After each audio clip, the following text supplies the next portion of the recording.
Following a couple of business endeavors in my early teens, I decided to do a degree on business. I decided at the age of 14 and never questioned it again, and ended up at the Bilgi University in Istanbul.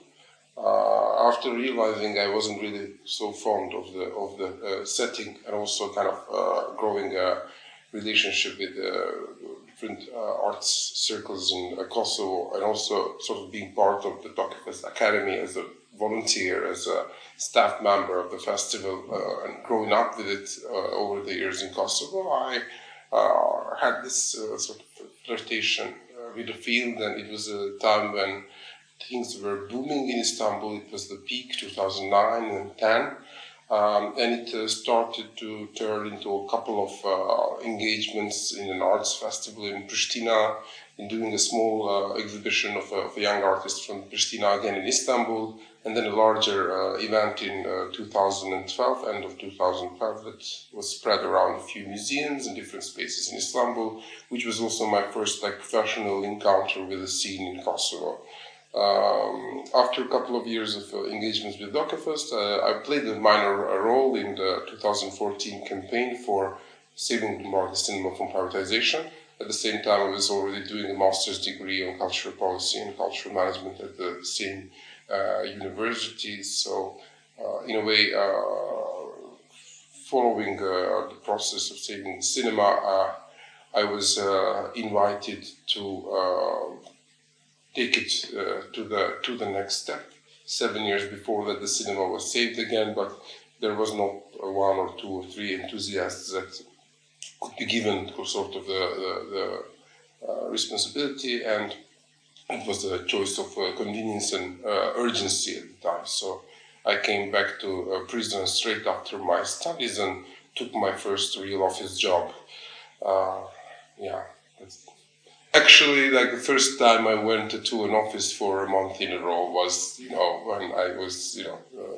when we were founding Lumbardhi Foundation and starting the process of revival of Lumbardhi Cinema.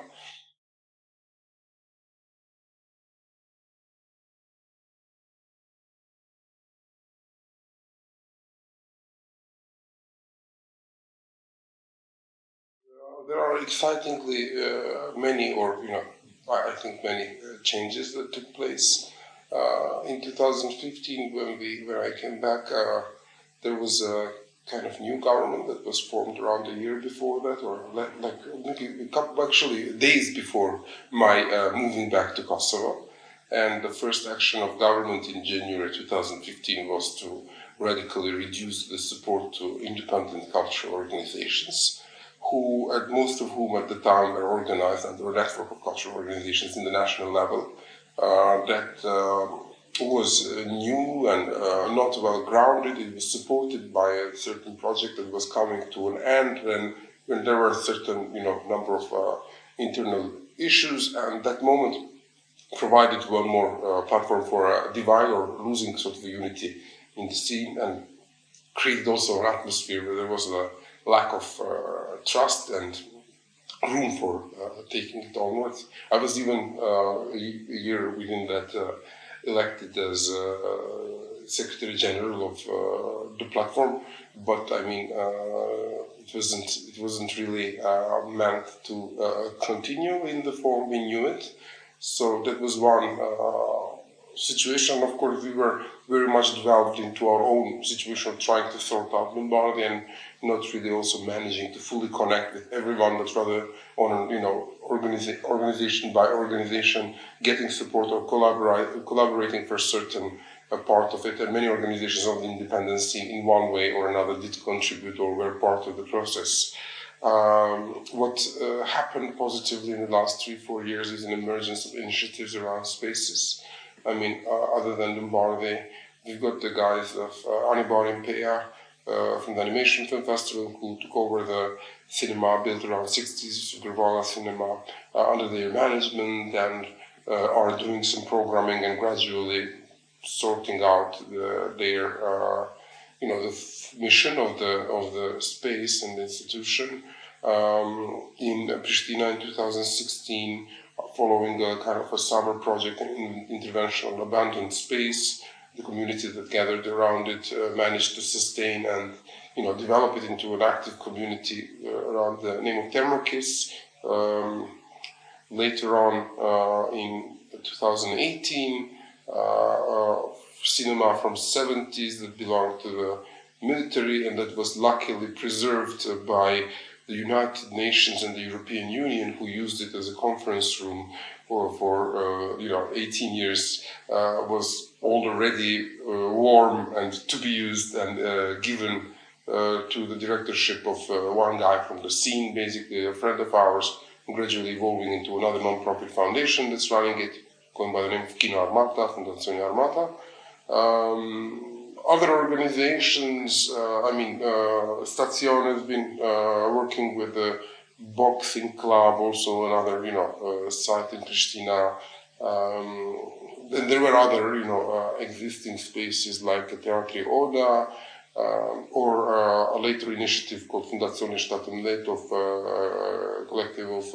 girls who started the project space and who are now moving into a larger space together with Chandra Multimedia and Cultural Heritage Without Borders. So there is a good case to be made about independent actors organizing around spaces, putting public infrastructure back into public use, into social and cultural use, and also through small partnerships and knowledge exchange and meetings and so on, of very informal natures and not really driven by projects or anything, re-establishing trust and basically facilitating this generational change that I see or perceive that is taking place. Other positive things is that within the generational change we are also discussing relations among ourselves, relations with the economy around us, and how is money being distributed, who is giving what for, how we can think of it other than in a transactional or this Pavlov's dog kind of way, and like to bring a bit more reason into the process and make it more human in certain ways, because with certain terminologies and indicators and frameworks and so on, we come to lose touch with the actual point of it all. And I think there is a sense of urgency to really think about this. Take our time, not really rush, but understand that certain things need to change if we want a better ecology around us. And in that sense, I think that our advocacy shouldn't be limited only to local and central public institutions, but to the whole system that is providing or not providing the conditions. So it applies to embassies and development agencies and foundations and private sector, and also our other ways of making money or sharing resources. So this is a larger discussion among many, many other major discussions that people should be naturally going in a strange period just like this one that we're living not only in our cities and countries but in the whole world. So it's a good time to reassess certain things and pilot and test out certain alternatives, and ideally not get dissuaded by small failures, and try again and adapt, because things are probably going to radically change in the next couple of decades, and so it will definitely not be business as usual. And the sooner we start to test out scenarios and solutions, the more equipped we will be towards the changing conditions.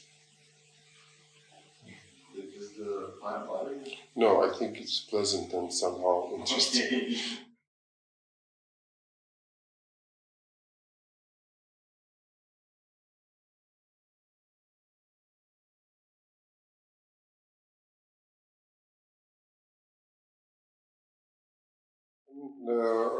Of course, the primary function of institution, primary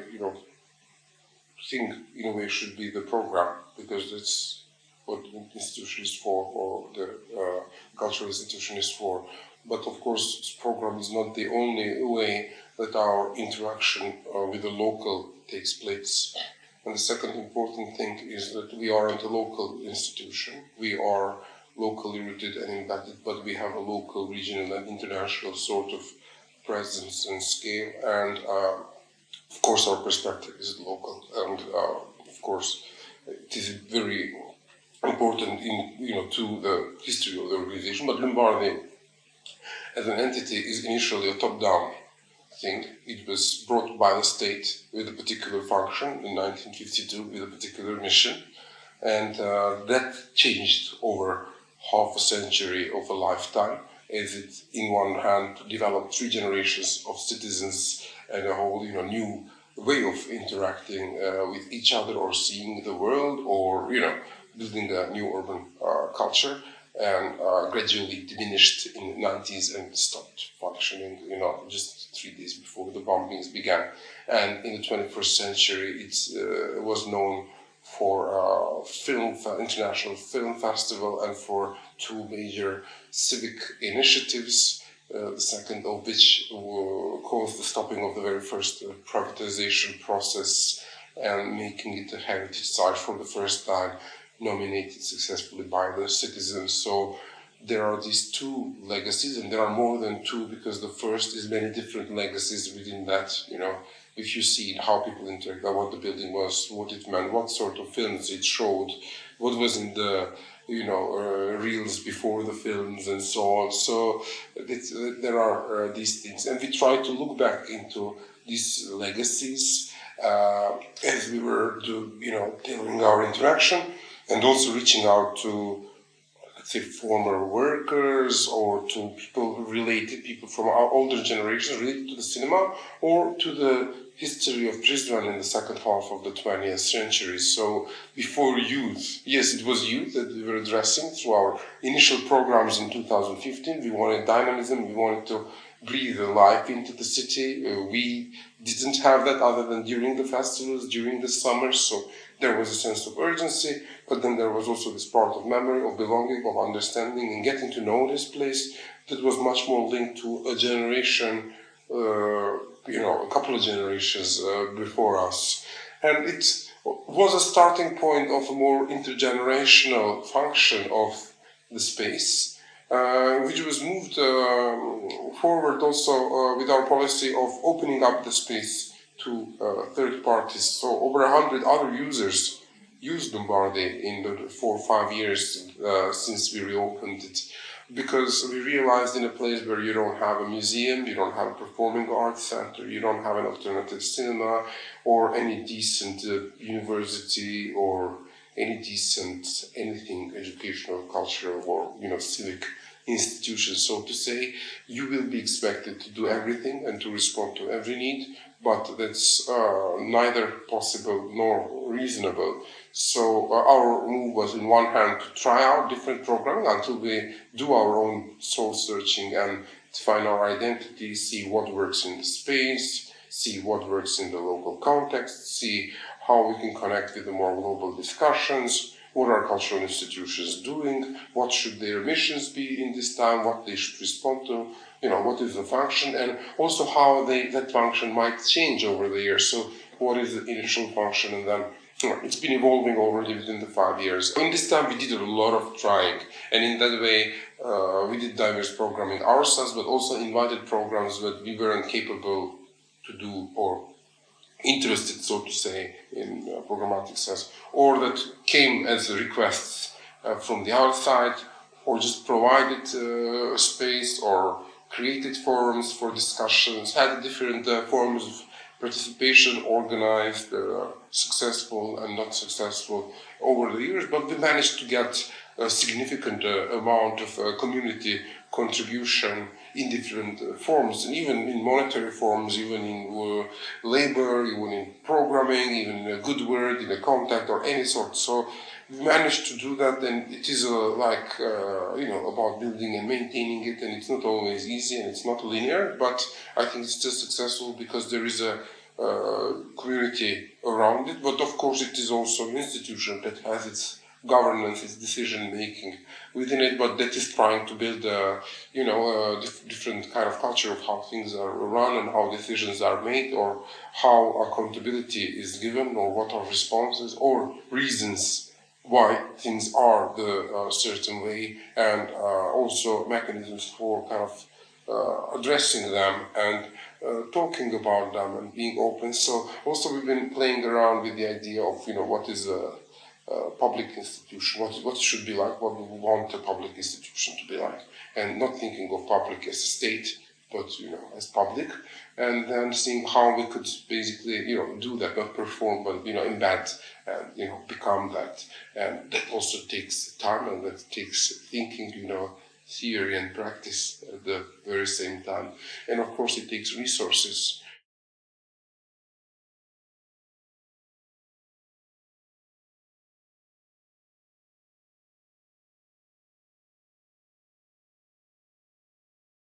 Willingly and unwillingly, and mainly willingly, we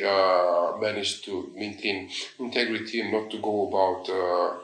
certain projects or opportunities that would be opportunistic. And it was important, and mostly intuitively, to keep on a certain line of going in the first few years, so that we feel safer about what we are doing and what we want to do, that we build trust with the public stakeholders and supporters, and that we get in a position where basically our approach and our activity as an institution is accepted, recognized and respected for what it is, and is supported as a mean of reaching a larger goal that a certain agency or foundation or somebody else has, but in a way that really respects the integrity and autonomy of the entity, rather than in a way that the entity is instrumentalized, because I don't think that any money is worth more than the effort and sacrifice of all these people involved in this, because this is done out of a real goodwill, out of love for the city, a love for the space, of genuine ideas about how we should be doing certain things, and I would feel that we'd be corrupting that in a way by failing at having a spine. We know which doors to go to and which not to go to, and we don't look at donors as transactional sort of partners or sources or whatever, but we try to understand their positions, their larger goal, where we are in the same line and where we aren't, and how these things are negotiated, what was their track record, not only our track record, how they operate. So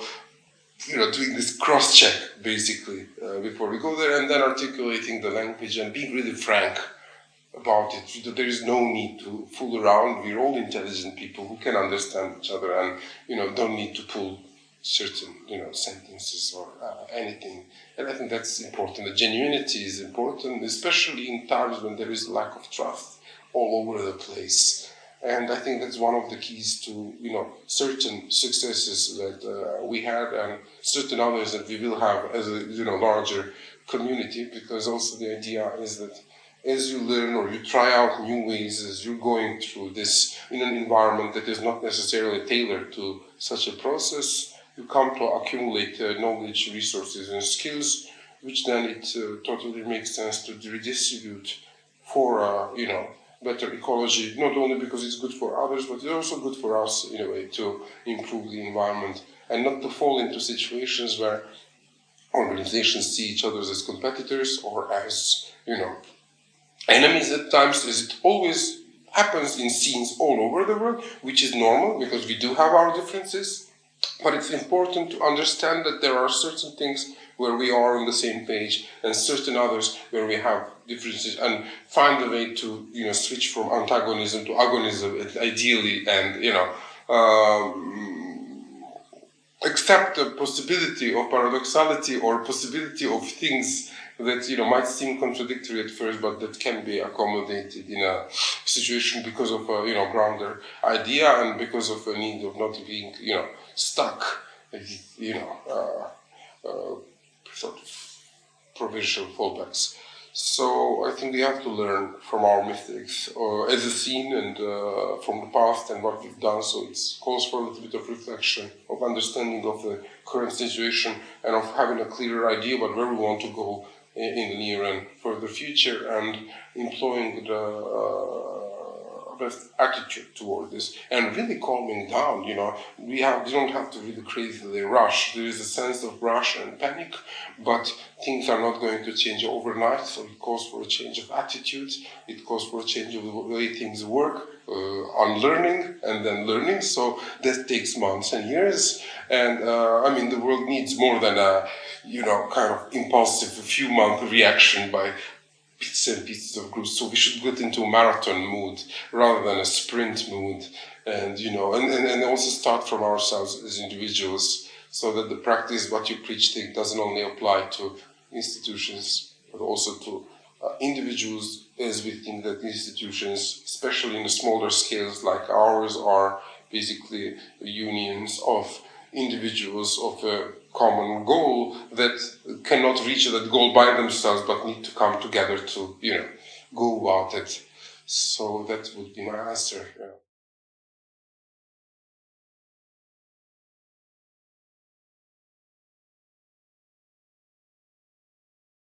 I'm hoping to be able to make Lumbardhi inheritable by 22, 23. So 23 to be more realistic. So by 25 in practical sense, it should be still a well-governed institution that sticks to its mission, that is updated and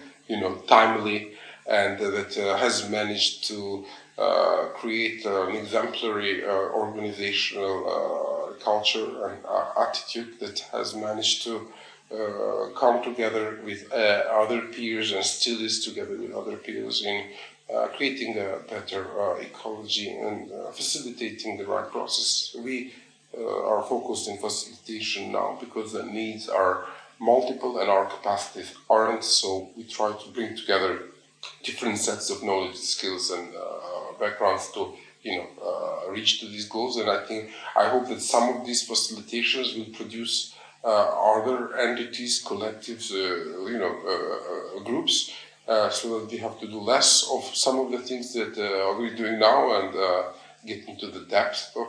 certain other things. But I do see also, I do want to see it as an institution that has its relevance also beyond Kosovo, that provides a better understanding of the topics that we deal with, also to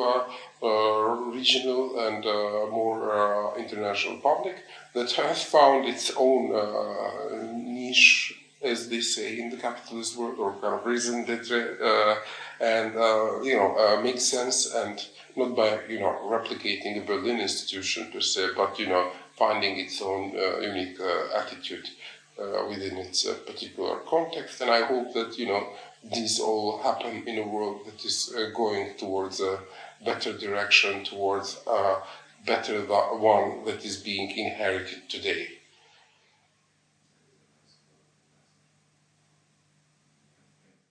Thank you.